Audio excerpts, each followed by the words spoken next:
Subscribe to our YouTube channel and press the bell icon to get the latest updates. નમસ્તે. ગુજરાતમાં નવું વર્ષ છે એટલે સૌથી પહેલા તો સૌ ગુજરાતવાસીઓને નવા વર્ષની અનેક અનેક શુભકામનાઓ. गुजरात के मुख्यमंत्री Shri Vijay Rupani ji, Pandit Deendayal Upadhyay petroleum university board of governance के chairman Shri Mukesh Ambani ji, standing committee के चेयरमैन श्रीमान D Rajagopalan ji, director general professor S Sundar Manoharan ji, faculty members, parents और मेरे सभी युवा साथियों, पंडित दीनदयाल उपाध्याय पेट्रोलियम यूनिवर्सिटी के 8वें कॉन्वोकेशन के अवसर पर आप सभी को बहुत बहुत बधाई. जो साथी आज ग्रेजुएट हो रहे हैं उनको और उनके माता पिता को भी बहुत बहुत शुभकामनाएं. आज देश को आप जैसे इंडस्ट्री रेडी ग्रेजुएट्स मिल रहे हैं. आपको बधाई. आपके परिश्रम के लिए, आपने जो इस यूनिवर्सिटी में सीखा है उसके लिए, और शुभकामनाएं नेशन बिल्डिंग के जिस बड़े लक्ष्य को लेकर आज आप यहां से प्रस्थान कर रहे हैं, उस नई मंजिल के लिए, नए सफर के लिए. मुझे विश्वास है कि आप अपनी स्किल, अपने टैलेंट, अपने प्रोफेशनलिज्म से आत्मनिर्भर भारत की बड़ी ताकत बन के उभरेंगे. आज पीडीपीयू में जुड़े 5 अलग अलग प्रोजेक्ट्स का भी उद्घाटन और शिलान्यास हुआ है. ये नई सुविधाएं पीडीपीयू को देश के एनर्जी सेक्टर का ही नहीं बल्कि प्रोफेशनल एजुकेशन, स्किल डेवलपमेंट और स्टार्टअप इकोसिस्टम का एक अहम सेंटर बनाने वाली है. साथियों, मैं बहुत शुरुआत काल से इस यूनिवर्सिटी के प्रोजेक्ट से जुड़ा रहा हूं और इसलिए मुझे ये देखकर बहुत खुशी होती है कि आज पीडीपीयू देश ही नहीं बल्कि विश्व में भी अपनी एक जगह बना रहा है, अपनी एक पहचान दर्ज करा रहा है. मैं आज यहां चीफ गेस्ट के तौर पर नहीं, और कभी मुझे जब गुजरात में गेस्ट शब्द आता है तो थोड़ा अटपटा लगता है, और इसलिए मैं चीफ गेस्ट के तौर पर नहीं बल्कि आपके इस महान संकल्प का जो परिवार है उस परिवार के एक सदस्य के तौर पर आपके बीच आया हूं. और मुझे ये देखकर बहुत गर्व होता है कि यूनिवर्सिटी अपने समय से बहुत आगे चल रही है. एक समय था जब लोग सवाल उठाते थे कि इस तरह की यूनिवर्सिटी कितना आगे बढ़ पाएगी, लेकिन यहां के स्टूडेंट्स ने, फैकल्टी मेंबर्स ने, यहां से निकले प्रोफेशनल्स ने अपने कर्तृत्व से इन सारे सवालों के जवाब दे दिए. बीते 1.5 दशक में पीडीपीयू ने पेट्रोलियम सेक्टर के साथ साथ पूरे एनर्जी स्पेक्ट्रम और अन्य क्षेत्रों में भी अपना विस्तार किया है। और पीडीपीयू की प्रगति देखते हुए आज मैं गुजरात सरकार को भी अनुरोध करता हूं कि जब मैं इस काम पे शुरू में सोच रहा था तब मेरे मन में था कि एक पेट्रोलियम यूनिवर्सिटी, क्योंकि गुजरात पेट्रोलियम क्षेत्र में आगे बढ़ना चाहता था। लेकिन अब जिस प्रकार से देश और दुनिया की रिक्वायरमेंट है, जिस प्रकार से इस यूनिवर्सिटी ने अपना रूप लिया है, मैं गुजरात सरकार से आग्रह करूंगा कि कानून में अगर आवश्यक हो तो परिवर्तन करके इसको सिर्फ पेट्रोलियम यूनिवर्सिटी के बजाय अच्छा होगा अब इसको हम एक एनर्जी यूनिवर्सिटी के रूप में कन्वर्ट करें उसका नाम, क्योंकि उसका रूप दायरा बहुत विस्तार होने वाला है। और आप लोगों ने इतने कम समय में जो कमाया है, जो देश को दिया है, शायद एनर्जी यूनिवर्सिटी इसका विस्तार बहुत बड़ा लाभकर्ता देश को होगा। पेट्रोलियम यूनिवर्सिटी कल्पना मेरी ही थी और आज मेरी ही कल्पना का विस्तार करते हुए मैं पेट्रोलियम की जगह पे पूरा एनर्जी सेक्टर को इसके साथ जोड़ने के लिए आपसे आग्रह करता हूं। आप लोग विचार कीजिए, अगर ठीक लगता है मेरा सुझाव तो उस पर देखिए। यहां स्थापित होने जा रहे 45 मेगावाट का सोलर पैनल मैन्युफैक्चरिंग प्लांट हो या centre of excellence on water technology, देश के लिए पीडीपीयू के लार्जर विजन को भी ये प्रकट करता है। साथियों, आज आप ऐसे समय में इंडस्ट्री में कदम रख रहे हैं, यूनिवर्सिटी से निकल करके इंडस्ट्री की तरफ बढ़ रहे हैं, जब पैंडेमिक के चलते पूरी दुनिया के एनर्जी सेक्टर में भी बड़े बदलाव हो रहे हैं।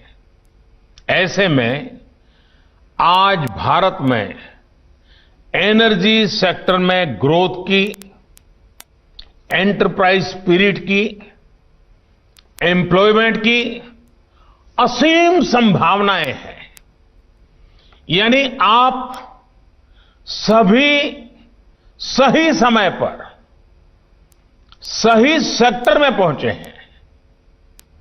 इस दशक में सिर्फ ऑयल एंड गैस सेक्टर में ही लाखों करोड़ रुपए का निवेश होने वाला है। इसलिए आपके लिए रिसर्च से लेकर मैन्युफैक्चरिंग तक अवसर ही अवसर है। साथियों, आज देश अपने कार्बन फुटप्रिंट की 30 से 35% तक कम करने का लक्ष्य लेकर के आगे बढ़ रहा है। दुनिया के सामने जब ये बात लेकर के मैं गया, दुनिया को अचरज था, क्या भारत ये कर सकता है? प्रयास ये है कि इस दशक में अपनी ऊर्जा जरूरतों में नेचुरल गैस की हिस्सेदारी को हम 4 गुना तक बढ़ाएंगे।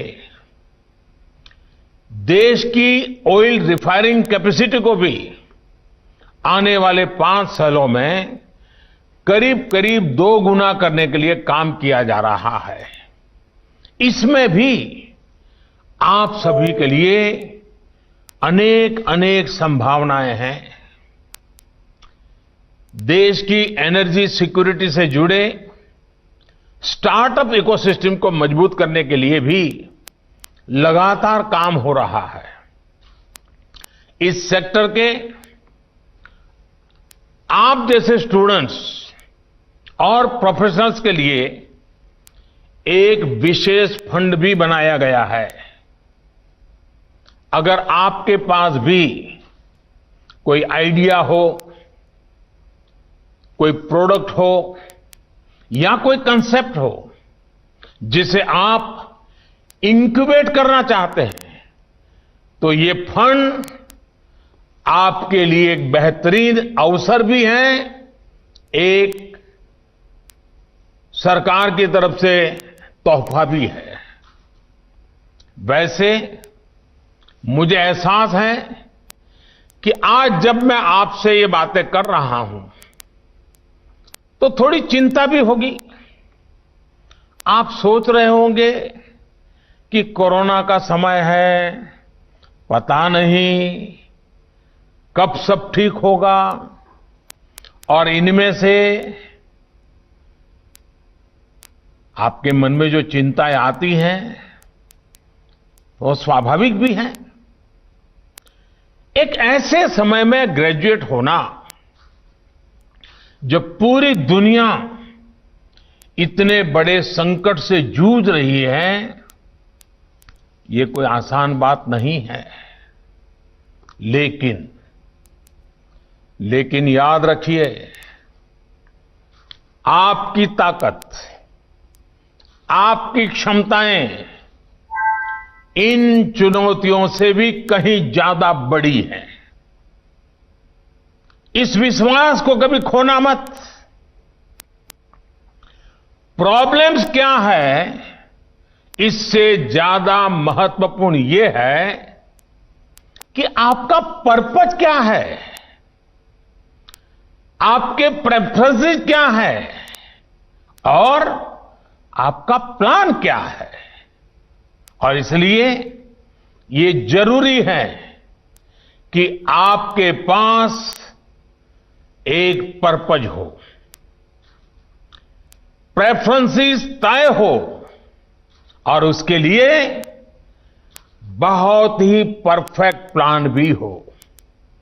क्योंकि ऐसा नहीं है कि आप अपने जीवन में पहली बार किसी कठिनाई का सामना कर रहे होंगे। ऐसा भी नहीं है कि ये चुनौती भी आखिरी चुनौती होगी। ऐसा नहीं है कि सफल व्यक्तियों के पास समस्याएं नहीं होती, लेकिन जो चुनौतियों को स्वीकार करता है, जो चुनौतियों का मुकाबला करता है, जो चुनौतियों को हराता है, समस्याओं का समाधान करता है, आखिर जिंदगी में वो ही सफल होता है। कोई भी सफल व्यक्ति देख लीजिए, हर कोई चुनौतियों से मुकाबला करते ही चल पड़ा है। साथियों, अगर आप 100 वर्ष पहले के समय को याद करेंगे, और मैं चाहता हूं कि आज मेरे देश के नौजवान उस कालखंड को याद करें। 100 साल पहले, आज हम 2020 में हैं। सोच लीजिए, 1920 में जो आपकी उम्र का था, या 1920 में जो आपकी उम्र का था, आप आज 2020 में उस उम्र के हैं। 1920 में जो आपकी उम्र का था, उसके सपने क्या थे? 1920 में जो आपकी उम्र का था, उसका जज्बा क्या था, उसकी सोच क्या थी? जरा 100 साल पुराने इतिहास पर नजर करें, याद करेंगे तो 1920 से शुरू हुआ समय भारत की आजादी के लिए बहुत महत्वपूर्ण रहा। वैसे तो आजादी की लड़ाई, गुलामी के कालखंड में कोई साल ऐसा नहीं, कोई इलाका नहीं कि आजादी का जंग लड़ा न गया हो। 1857 का जंग, स्वातंत्र संग्राम एक विशेष टर्निंग पॉइंट बना। लेकिन 1920 से लेकर के 1947, 1920 टू 1947 का जो समय था, वो बिल्कुल ही अलग था। हमें उस दौर में इतनी घटनाएं दिखती है, देश के हर कोने में, हर क्षेत्र में, हर वर्ग में, यानी पूरे देश का बच्चा बच्चा, हर तबके के व्यक्ति, गांव हो, शहर हो, पढ़े लिखे हो, अनपढ़ हो, अमीर हो, गरीब हो, हर कोई आजादी के जंग का सिपाही बन गया था। लोग एकजुट हो गए थे। खुद के जीवन के सपनों को लोगों ने आहूत कर दिया था और संकल्प लिया था आजादी का। और हमने देखा है कि 1920 टू 1947 तक की जो युवा पीढ़ी थी, जिन्होंने अपना सब कुछ दांव पर लगा दिया था,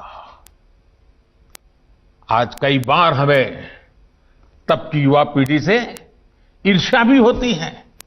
कभी मन में होता होगा, काश मेरा जन्म भी 1920 और 1947 के कालखंड में होता, मैं भी देश के लिए भगत सिंह बनकर के चल पड़ा होता। यह आपके मन में भी होता होगा।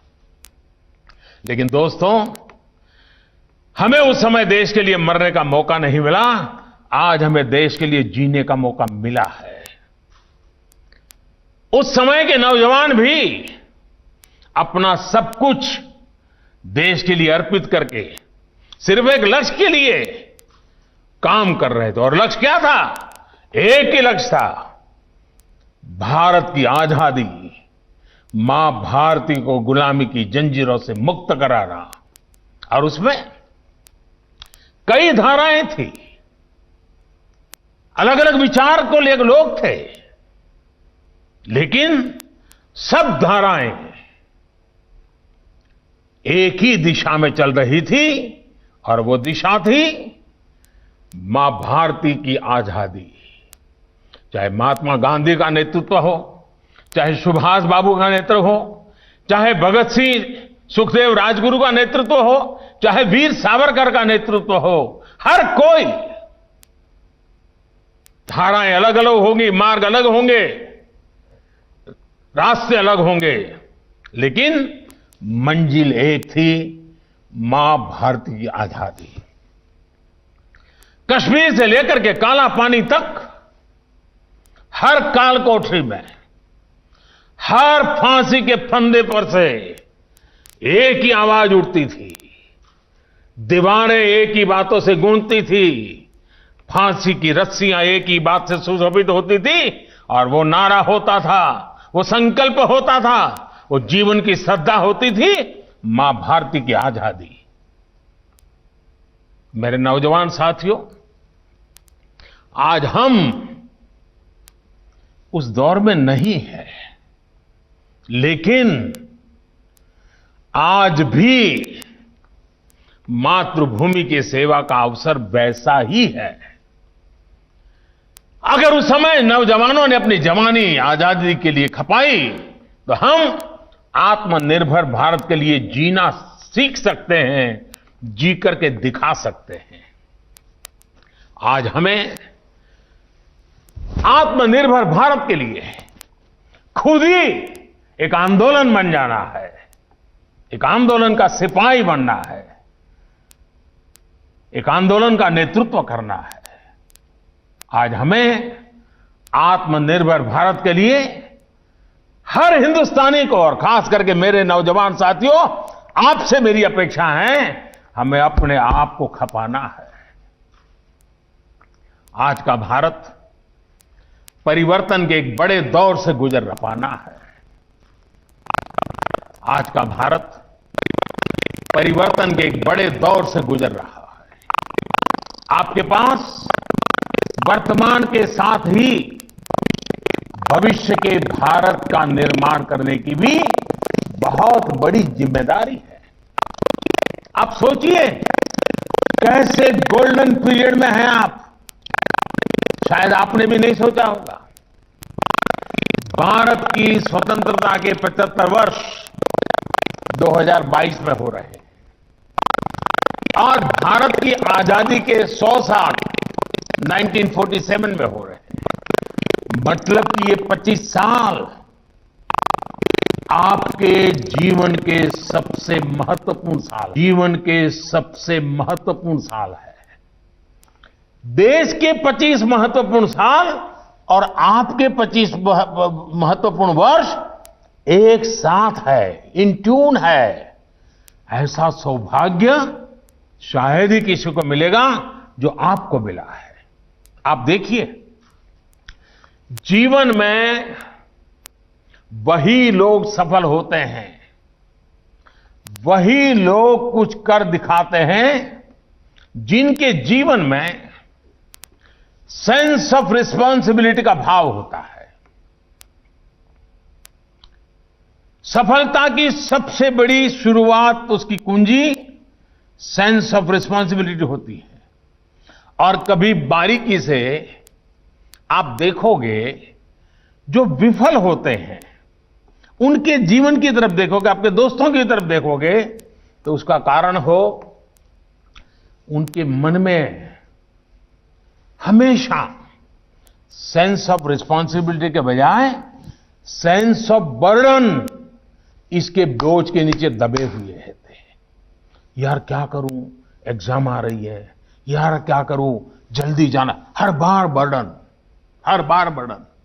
देखिए दोस्तों, सेंस ऑफ रिस्पॉन्सिबिलिटी का भाव व्यक्ति के जीवन में सेंस ऑफ अपॉर्चुनिटी को भी जन्म देता है। उसको रास्ते में कभी रुकावट नहीं, बल्कि अवसर ही अवसर दिखते हैं।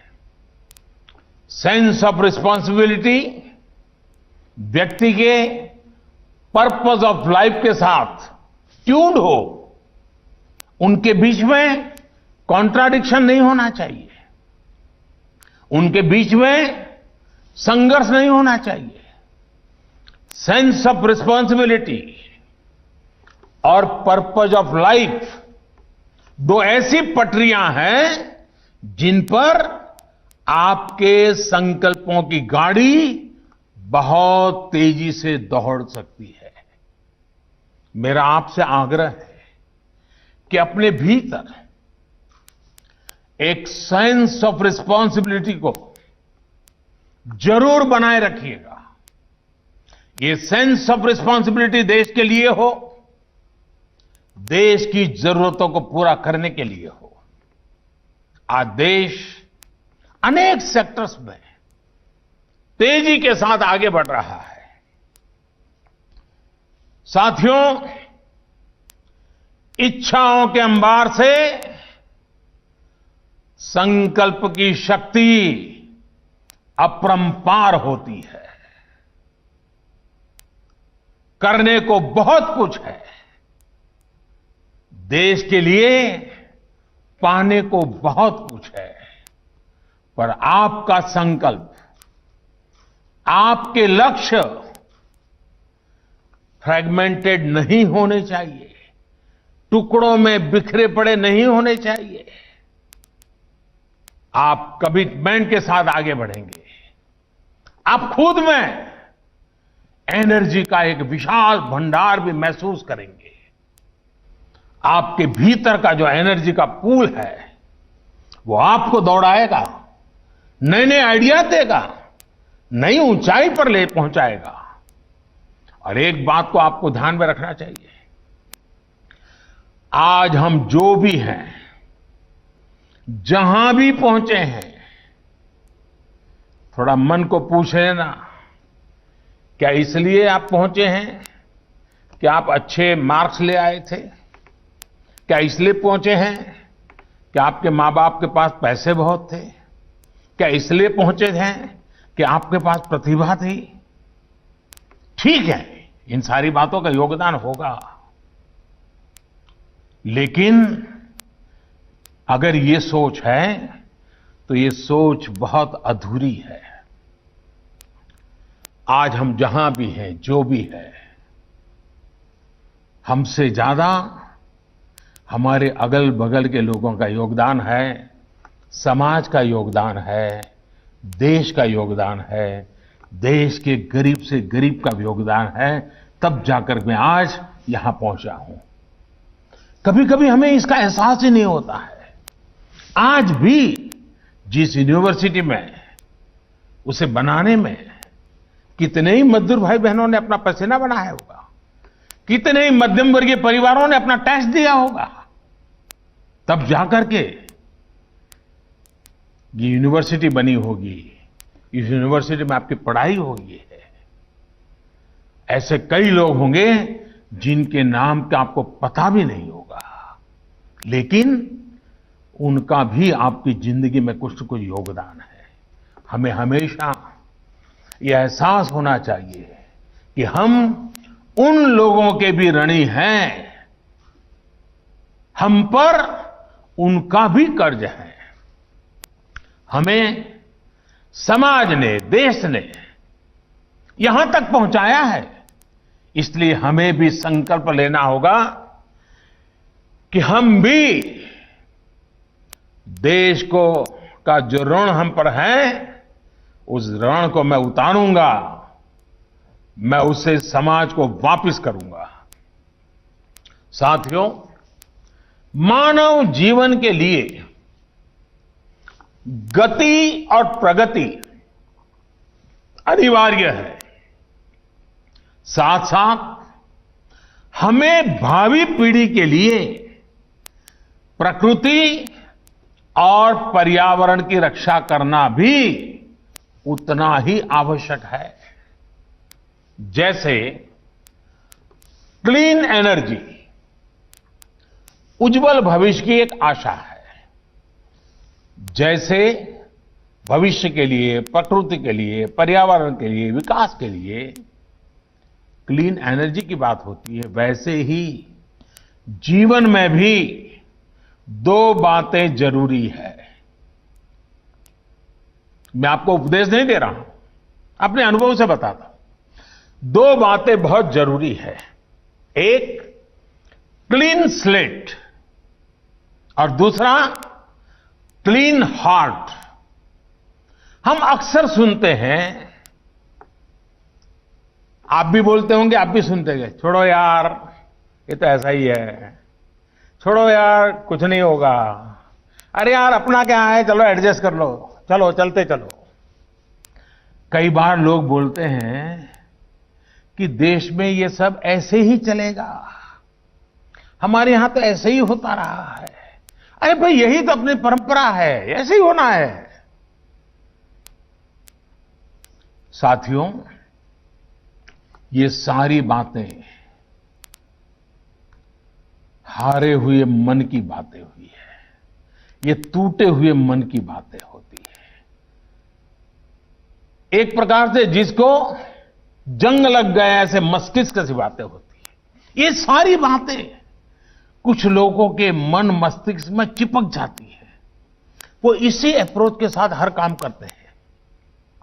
लेकिन आज की जो पीढ़ी है, 21वीं सदी का जो युवा है, उसको एक क्लीन स्लेट के साथ, पूरी तरह क्लीन स्लेट के साथ आगे बढ़ना चाहिए।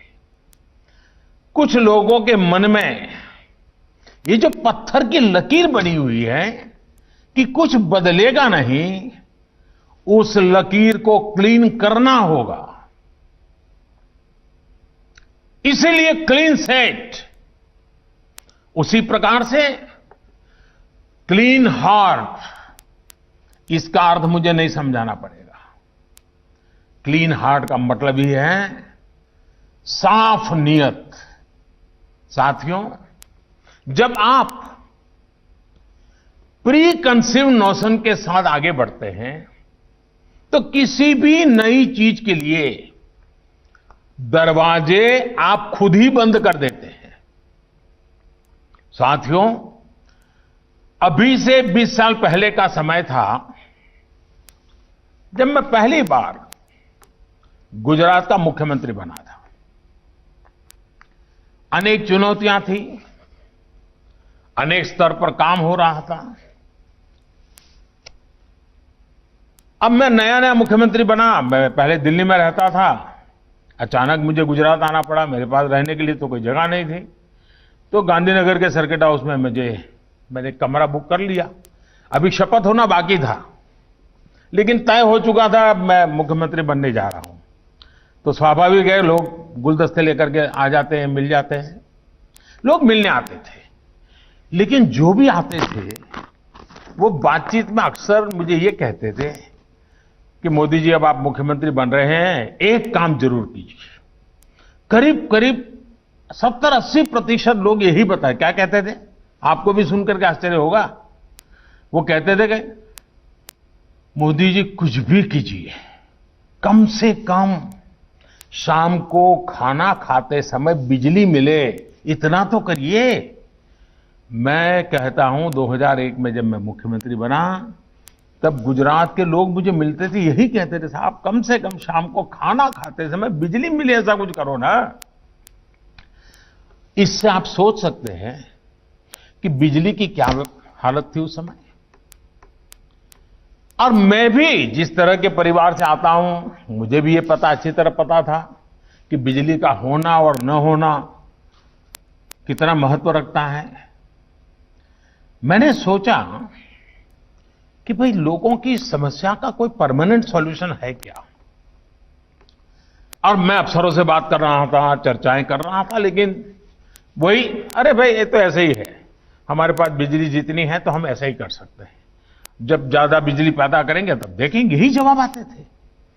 मैंने कहा भाई एक गिवन सिचुएशन में कोई सॉल्यूशन है क्या।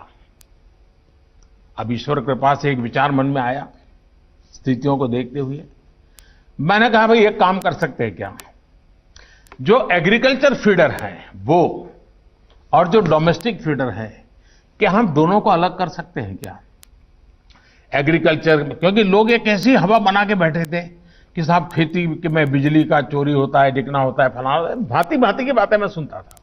अब मैं वैसे नया था तो मुझे हर बात थोड़ा समझाने में भी दिक्कत भी रहती थी, क्योंकि ये बड़े बड़े बाबू लोग बात समझेंगे कि नहीं समझेंगे।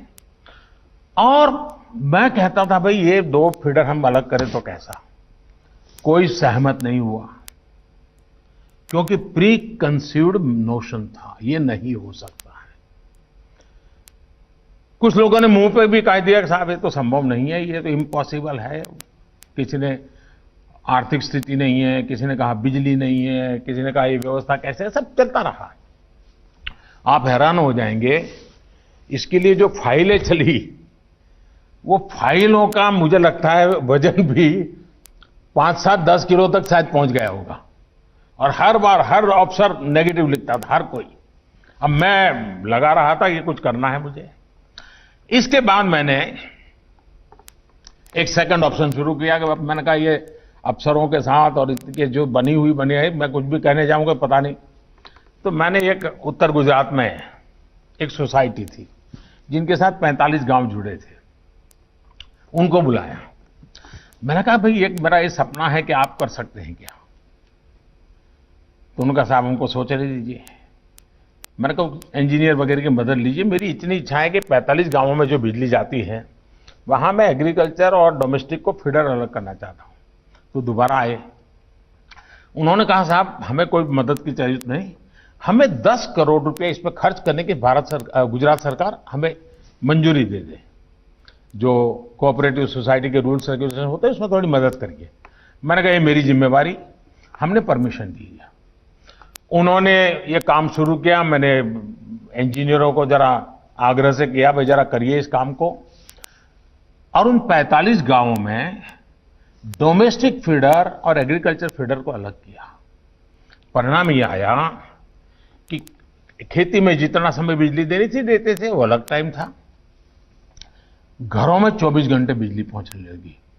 और फिर मैंने एजुकेशन यूनिवर्सिटियों की मदद से थोड़ा नौजवानों को भेज करके उसका जरा थर्ड पार्टी असेसमेंट करवाया। आप हैरान हो जाएंगे, जो इस गुजरात में रात को खाने समय बिजली मिलना भी मुश्किल था, 24 घंटे बिजली मिली। लेकिन इसके साथ एक इकोनॉमी शुरू हुई। टेलर भी अपना जो सुइंग मशीन था उसको अब पैर से नहीं इलेक्ट्रिक मशीन से चलाने लगा। धोबी भी इलेक्ट्रिक इस्त्री उपयोग करने लगा। किचन में भी बहुत सारी इलेक्ट्रिक चीजें आने लग गई। लोग एसी खरीदने लगे, पंखा खरीदने लगे, टीवी खरीदने लगे। एक जीवन बदलना शुरू हो गया। सरकार की इनकम में भी बढ़ोतरी हुई। इस प्रयोग ने हमारे सभी उस समय के अफसरों के दिमाग को बदला। आखिरकार निर्णय हुआ कि ये रास्ता सही है और पूरे गुजरात में 1000 दिन का कार्यक्रम बनाया। 1000 दिन में एग्रीकल्चर फीडर और डोमेस्टिक फीडर अलग किए जाएंगे और 1000 दिन के भीतर भीतर सारे गुजरात में 24 घंटे घरों में बिजली पहुंचना संभव हुआ। अगर मैंने वो प्री कंसीव नोशन को पकड़ा होता तो ये नहीं होता। क्लीन स्लेट था मेरा, नए सिरे से मैं सोचता था और उसी का परिणाम हुआ। साथियों, एक बात मान के चलिए, restriction do not matter, your response matters.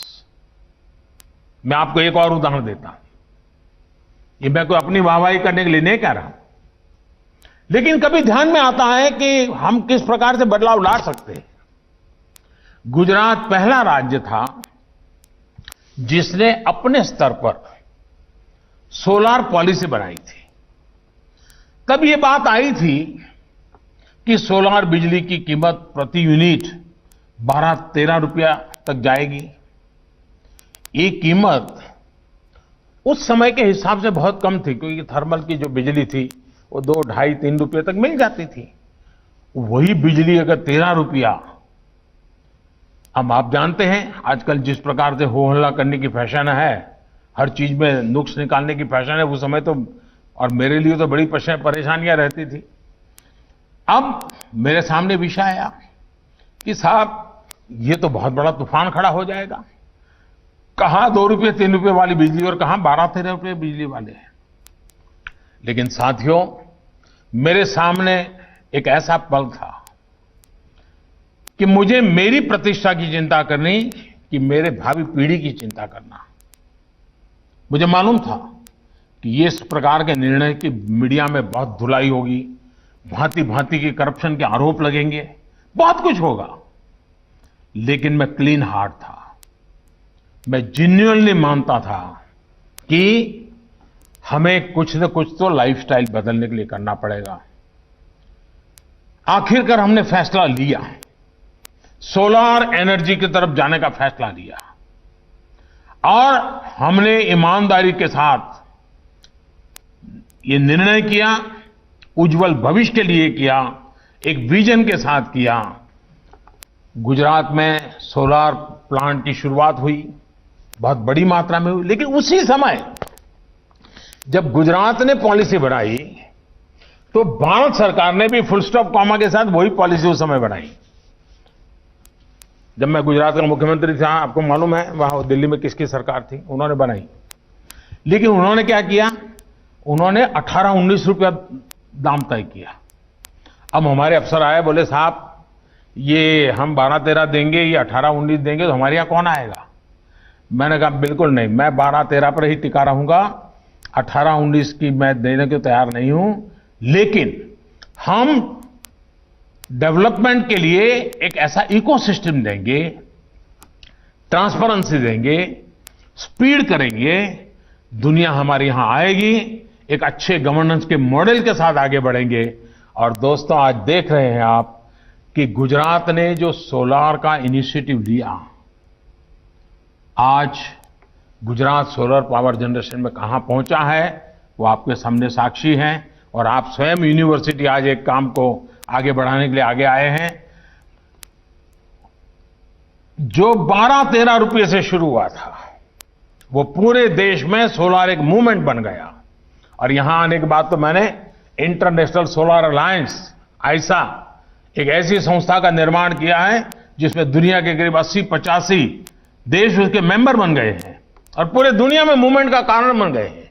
लेकिन ये कन्विक्शन, क्लीन हार्ट के साथ कन्विक्शन, उसका ये परिणाम है कि आज हिंदुस्तान सोलार के अंदर बहुत तेजी से आगे बढ़ रहा है।